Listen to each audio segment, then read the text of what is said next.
I'm Craig, and today for the Surfboard Guide, we're going to check out the Something Fishy by Gerry Lopez Surfboards.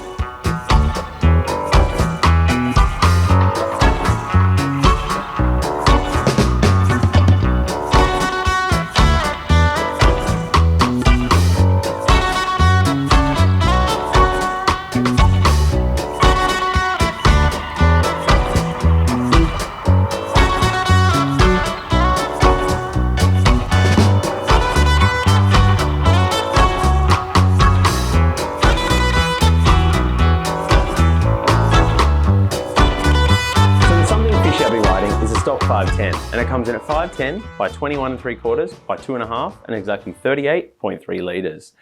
So everyone probably knows, anyone who surfs know who Gerry Lopez is. He's Mr. Pipeline, one of the most famous surfers of all time, and now he's been shaping a long time, making amazing boards.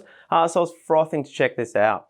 He's recently put a range together through Surftech. There's there's this fish, there's kind of like a fun board, and there's like a gun, and there might be some more stuff coming. But for the waves we surf locally, this is something I was really keen to check out. So looking over the Something Fishy, it's pretty unique. There's a lot of unique characteristics about this board. The first thing is it has a really flat deck. So what that is, most surfboards have a domed deck where the high point will be at the stringer and it will drop off towards the rail. This has a flat deck, pretty much from the tail through to the tip where it has a beak nose. So what that does is it's going to hold an even distribution of foam from the stringer, pretty much to the rail. And that's where the next bit comes off. This deck remains flat and then this rail just drops away. Like a 45-degree angle, it's quite sharp. And then it comes to another kind of square edge. And then on the bottom, I'll talk about a bit more later, is Gerry's kind of famous sharp edge that he quite likes on a board. So that's pretty unique and it's something to get used to. But what it does is it holds a lot of foam in the board and it keeps that volume up nice and high. Flipping over the Something Fishy, that's where it gets pretty interesting.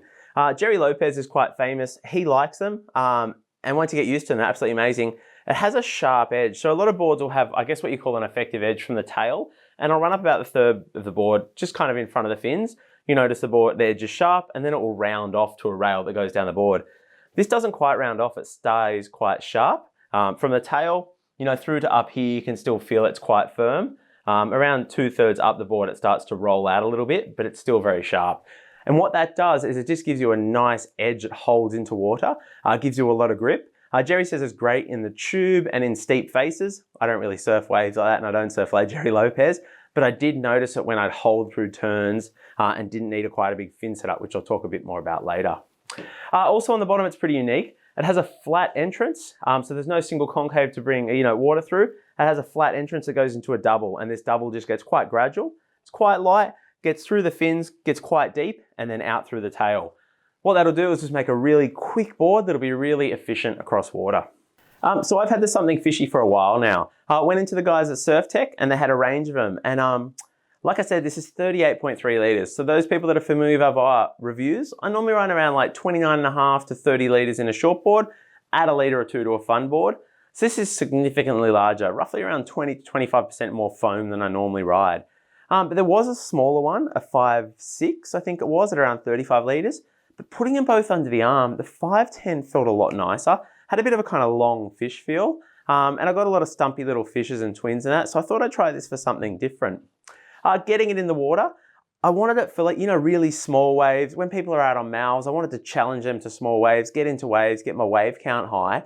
And it did absolutely that. It was mental in average waves. Across summer, we had some small little rip bowls. This thing was lots of fun. I was paddling into everything, getting lots of waves. But what actually blew me away was we had a couple of days where waves were a little bit bigger and a little bit better. And because I said I had a bit of like a long fish feel and all that volume, I thought I'd take it out on some bigger waves. And it absolutely blew me away how much fun it was to surf this board in some larger waves.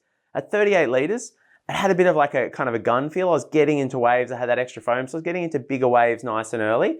And then bottom turning on these kind of big slopey faces, you could feel that sharp edge that Gerry loves along the bottom, just kind of biting in. And then you go into a turn and you could just feel it grab. At first, it's very, very different to what you're used to, but once you get used to it, it feels absolutely amazing. And I absolutely loved it. It was a lot of fun in those kind of waves. With these styles of boards, they're so beautiful, like beautiful tint, polished, such a lovely board. I sometimes feel that tail pads, I don't know, they don't kind of go with them. They don't do it justice and they're a bit weird. And I was really apprehensive about putting a tail pad on this board. Creature sent me this fish pad. It's just a 2-piece, really simple pad that's designed for a fish. Still in two minds about it. I whacked it on. I thought it looked pretty good, but because the board actually had a nice performance feel, I was so stoked I put a pad on it. With wax across a board on my back foot, I kind of struggle a bit and I feel I slip off the back a lot and I need a tail pad. And this board, you could actually put it into some, I'm no pro surfer, I'm an average surfer, but I could put it in some half decent turns and really put my foot into it. So I was stoked I had a grip on the back that had nice grip and felt good, but also didn't look too silly and take away from the aesthetic of this really nice looking board. Flipping over to Something Fishy, when I got it, I thought I was gonna have to have some sort of keel set up in it. So I went with the split keels by FCS. They felt good, but if you used to split keels, there's a lot of thin surface area, and then mixing it with this sharp effective edge on the Something Fishy, it was just too much grip. I'm a big, pretty heavy guy, and I still couldn't turn the board like I wanted it to. I went back to like a performance quad set. So these are the AM quads by FCS. In the front, I have the mediums, and in the back, they are the larges. I rode all the larges, and it felt too big.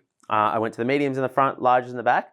They're almost even, and it felt absolutely perfect. Like I said, it's got this sharp, effective edge that gives the board a lot of hold, especially through bottom turns and through, all your turns.